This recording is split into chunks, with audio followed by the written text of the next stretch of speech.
back to the phone lines. We'll talk next to Paul. He's listening in Denver, Colorado. Hi, Paul. Yes, Hank. I have a few questions here. My first question, was God controlling those planes on 9/11? Well, I think you have to start with this premise. We live in a fallen world, and as a result of that, bad things happen. The righteous and the unrighteous suffer. That's the case for all humanity. And even in a Christian worldview, we don't have some kind of a panacea.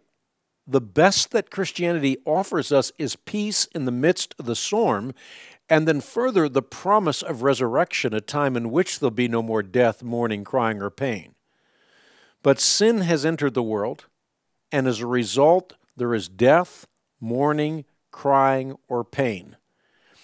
You have Satan, you have the world, you have the flesh, all conspiring so that bad things happen to people during their sojourn on earth.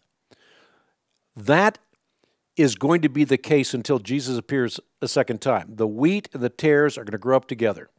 The harvest will be in eternity. The tares will be thrown into everlasting destruction.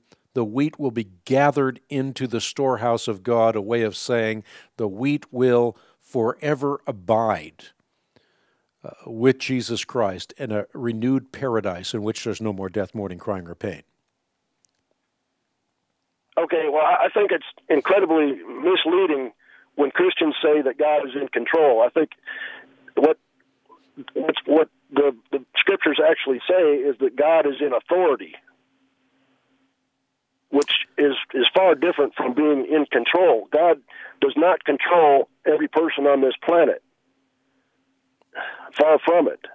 Well, I think what you need to keep in balance, and words are not univocal, they're equivocal, so they require interpretation. But I think what you need to keep in balance when you think about these things is the justice of God, the sovereignty of God, and genuine human culpability. There is the reality that human beings are doing bad things because they have the ability to act or to act otherwise.